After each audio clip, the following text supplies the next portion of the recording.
नमस्कार विद्यार्थी मित्रांनो, माझं नाव सुहास भिसे. स्वागत आहे तुमचं सर्वांचं प्रदा करंट अफेअर्स मराठी या आपल्या मायबोली भाषेतील एज्युकेशनल यूट्यूब चॅनलमध्ये. विद्यार्थी मित्रांनो, आज आहे 5 ऑक्टोबर 2025. आजच्या दिवसाचे जेवढेही चालू घडामोडीचे महत्त्वाचे टॉप प्रश्न बनत असतील ते सर्व प्रश्न आपण या व्हिडिओच्या माध्यमातून पाहणार आहोत. तरी सर्वप्रथम आपण जर नवीन असाल, पहिल्यांदा या चॅनलवरील व्हिडिओ पाहत असाल तर चॅनलला या ठिकाणी अवश्य सबस्क्राईब सुद्धा करून घेऊ शकता. ठीक आहे, चला तर मग आपण आजच्या व्हिडिओला सुरुवात करूया. त्या अगोदर कालच्या व्हिडिओमध्ये जो काही शेवटचा प्रश्न विचारला होता त्या प्रश्नाचं उत्तर जाणून घेऊया. काय होता प्रश्न? भारताचे अटॉर्नी जनरल म्हणून कोणाची पुनर्नियुक्ती झालेली आहे? तर बऱ्याच विद्यार्थी मित्रांनी अगदी योग्य उत्तर टाईप करून सांगितलं आहे. पर्याय क्रमांक बी, आर व्यंकटरमणी असं त्यांचं नाव आहे. काय नाव आहे? आर व्यंकटरमणी असं त्यांचं नाव आहे. भारताचे अटॉर्नी जनरल म्हणून त्यांची पुनर्नियुक्ती या ठिकाणी करण्यात आलेली आहे. क्लिअर? आता पाहूया विद्यार्थी मित्रांनो प्रश्न क्रमांक पहिला. टोटल संपूर्ण व्हिडिओमध्ये 12 प्रश्न असतील. सुरुवातीपासून शेवटपर्यंत व्हिडिओ काळजीपूर्वक प्रामाणिकपणे पाहण्याचा प्रयत्न करा. एक एक प्रश्न महत्त्वाचा आहे. तुम्ही कोणत्याही परीक्षेची तयारी करा. प्रश्न क्रमांक पहिला काय आहे? कोणत्या राज्याच्या पर्यटन विभागाला 2025 या वर्षासाठी जागतिक पर्यटन पुरस्कार मिळालेला आहे? प्रश्न क्रमांक पहिल्याचं योग्य उत्तर आहे पर्याय क्रमांक डी, आंध्र प्रदेश हे या प्रश्नाचं योग्य उत्तर असणार आहे. तर आंध्र प्रदेश या राज्याच्या पर्यटन विभागाला टुरिझम डिपार्टमेंटला 2025 साठीचा जागतिक पर्यटन पुरस्काराने या ठिकाणी सन्मानित करण्यात आला आहे. हा सन्मान भारतातील एक सर्वोच्च पर्यटन स्थळ म्हणून राज्याच्या जलद प्रगतीचे एक प्रतीक आहे. क्लिअर? पर्याय क्रमांक डी, आंध्र प्रदेश हे या प्रश्नाचं योग्य उत्तर असणार आहे. प्रश्न आहे पुरस्कारासंदर्भात, तर लगेच नवनवीन पुरस्कार प्राप्त व्यक्तींवरती किंवा या ठिकाणी वेगवेगळ्या संस्थांवरती चर्चा करूया. लिहून घ्या. अन्न आणि शांततेसाठीचा पहिला जागतिक MS स्वामीनाथन पुरस्कार देण्यात आला डॉक्टर आरेनारे यांना. 2025चा रॅमन मॅक्सेसे पुरस्कार एज्युकेट गर्ल्स या NGOला. प्रो VK गोकाक पुरस्कार आनंदी V पाटील यांना. 2025चा कॅमल इंटरनॅशनल पुरस्कार युनुस अहमद यांना. 2025चा ASME हॉली पुरस्कार बाबा कल्याणी यांना. आंतरराष्ट्रीय जल पुरस्कार या ठिकाणी डॉक्टर हिमांशु कुलकर्णी यांना. 2025चा कृषी मीडिया पुरस्कार आमशी प्रसन्न कुमार यांना. 2024चा राष्ट्रीय लता मंगेशकर पुरस्कार सोनू निगम यांना. आणि 2025 साठीचा जागतिक पर्यटन पुरस्कार देण्यात आला आहे आंध्र प्रदेश राज्याच्या पर्यटन विभागाला. पुढचा प्रश्न, प्रश्न क्रमांक दुसरा. दरवर्षी जागतिक शिक्षक दिवस ग्लोबल टीचर डे केव्हा साजरा करण्यात येत असतो? 2 नंबरच्या प्रश्नाचं योग्य उत्तर आहे पर्याय क्रमांक सी, आजच्याच दिवशी म्हणजेच 5 ऑक्टोबरला दरवर्षी विद्यार्थी मित्रांनो आपण जागतिक शिक्षक दिवस म्हणून आपण साजरा करतो. 2 पॉइंट लिहून घ्या. जागतिक शिक्षक दिवस दरवर्षी 5 ऑक्टोबर रोजी जगभरामध्ये साजरा केला जातो, जो भावी पिढीला घडवण्यासाठी शिक्षकांना सक्षम बनवण्याच्या उद्देशाने युनेस्कोने 1994 पासून सुरू केलेला आहे. एक एक्स्ट्रा पॉइंट लिहून घ्या.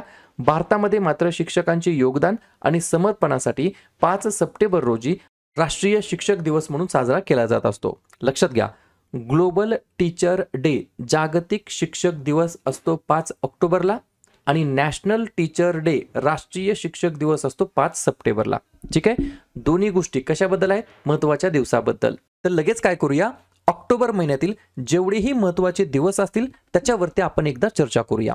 लिहून घ्या. 1 ऑक्टोबर वृद्ध व्यक्तींचा आंतरराष्ट्रीय दिवस आणि जागतिक शाकाहारी दिवस. 2 ऑक्टोबर गांधी जयंती, आंतरराष्ट्रीय अहिंसा दिवस आणि लाल बहादूर शास्त्री जयंती. 5 ऑक्टोबर जागतिक शिक्षक दिवस. त्यानंतर जागतिक अधिवास दिवस ऑक्टोबर महिन्याच्या पहिल्या सोमवारी म्हणजेच यावर्षी 6 ऑक्टोबरला आहे. 7 ऑक्टोबरला जागतिक कापूस दिवस. 8 ऑक्टोबर भारतीय वायुसेना दिवस. 9 ऑक्टोबर जागतिक पोस्टल दिवस. 10 ऑक्टोबर राष्ट्रीय डाक दिवस आणि जागतिक मानसिक आरोग्य दिवस. 11 ऑक्टोबर आंतरराष्ट्रीय बालिका दिवस. 13 ऑक्टोबर आपत्ती जोखीम कमी करण्यासाठी आंतरराष्ट्रीय दिवस. 14 ऑक्टोबर जागतिक मानक दिवस. 15 ऑक्टोबर जागतिक विद्यार्थी दिवस. 16 ऑक्टोबर जागतिक अन्न दिवस, जागतिक भूल दिवस आणि जागतिक मणक्यांचे दिवस. 17 ऑक्टोबर गरिबी निर्मूलनासाठी आंतरराष्ट्रीय दिवस. 20 ऑक्टोबर जागतिक सांख्यिकी दिवस. 21 ऑक्टोबर पोलीस स्मृती दिवस. 24 ऑक्टोबर जागतिक पोलिओ दिवस, संयुक्त राष्ट्र दिवस आणि 31 ऑक्टोबर या ठिकाणी राष्ट्रीय एकता दिवस म्हणून आपण साजरा करतो. ठीक आहे, पाहूया पुढचा प्रश्न, प्रश्न क्रमांक 3. 11वी जागतिक हरित अर्थव्यवस्था शिखर परिषद 2025 कोठे आयोजित करण्यात आलेली होती? 3 नंबरच्या प्रश्नाचं योग्य उत्तर आहे पर्याय क्रमांक बी, दुबई या ठिकाणी. लक्षात घ्या, दुबई या ठिकाणी 11व्या क्रमांकाची जागतिक हरित अर्थव्यवस्था शिखर परिषद आयोजित करण्यात आली होती. 2025 ची थीम काय होती या परिषदेसाठी, तर लिहून घ्या, innovating for impact accelerating the future of the green economy. ठीक आहे.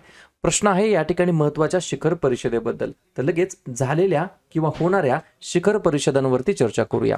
लिहून घ्या, 7वे हेलिकॉप्टर आणि लघु विमान शिखर परिषद पुण्यामध्ये, पहिला एशियन भारत क्रूज संवाद चेन्नईमध्ये, क्वाड 2025 ची बैठक भारतामध्ये, ग्रीन हायड्रोजन समिट आंध्र प्रदेशमध्ये, AI इम्पॅक्ट समिट 2026 भारतामध्ये, 25वे शांघाय शिखर परिषद चीनमध्ये, आंतरराष्ट्रीय तांदूळ परिषद भारतामध्ये, पारंपरिक औषधांवरील दुसरी जागतिक आरोग्य संघटना जागतिक शिखर परिषद नवी दिल्लीमध्ये, विज्ञान शिखर परिषद न्यूयॉर्क शहर अमेरिकामध्ये, भारतामध्ये 12वी शाश्वत पर्वतीय विकास शिखर परिषद डेहराडून या ठिकाणी आणि 11वी जागतिक हरित अर्थव्यवस्था शिखर परिषद दुबई या ठिकाणी.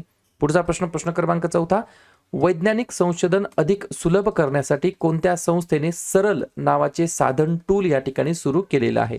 पर्याय क्रमांक ए, अनुसंधान नॅशनल रिसर्च फाउंडेशन हे या प्रश्नाचं योग्य उत्तर असणार आहे. याच्याबद्दल 2-4 पॉइंट्स आहेत ते लिहून घ्या. सर्वात पहिल्यांदा सरल हे जे काही टूल आहे SARAL याचा फुल फॉर्म काय आहे? Simplified and automated research amplification and learning. Video, podcast, posters आणि सादरीकरणांमध्ये जटिल संशोधन सुलभ करण्यासाठी सरल AIचा या ठिकाणी वापर करतं. अनुसंधान नॅशनल रिसर्च फाउंडेशनचे उद्दिष्ट सखोल विज्ञान आणि अभियांत्रिकीचा वापर करून सखोल तंत्रज्ञान उत्पादने आणि स्टार्टअपला या ठिकाणी प्रोत्साहन देणे. पुढचा प्रश्न, प्रश्न क्रमांक 5, भारतातील कोणते राज्य किंवा केंद्रशासित प्रदेश हिमबिबट्यांच्या लोकसंख्येचा संपूर्ण अंदाज घेणारे पहिलं राज्य बनलेलं आहे? पर्याय क्रमांक डी, हिमाचल प्रदेश हे या प्रश्नाचं योग्य उत्तर असणार आहे. तर हिमाचल प्रदेश हे राज्य या ठिकाणी विद्यार्थी मित्रांनो भारतातील पहिलं असं राज्य ठरलेलं आहे हिमबिबट्यांच्या लोकसंख्येचा संपूर्ण अंदाज घेणारे पहिलं राज्य. हिमबिबट्या, हिमाचल, हिमाचल, हिम असं लक्षात ठेवू शकता तुम्ही. ठीक आहे, 2 पॉईंट लिहून घ्या. 2025 मध्ये 83 हिमबिबट्यांची नोंद झाली, जी 2021 मध्ये 51 होती. हिमबिबट्याच्या लोकसंख्येचा अंदाज पूर्ण करणारे भारतातील हे पहिलं राज्य बनलेले आहे. अशाच प्रकारे मग बाकीच्या ज्या काही प्रथम गोष्टी घडलेल्या आहेत त्याच्यावरती चर्चा करूया.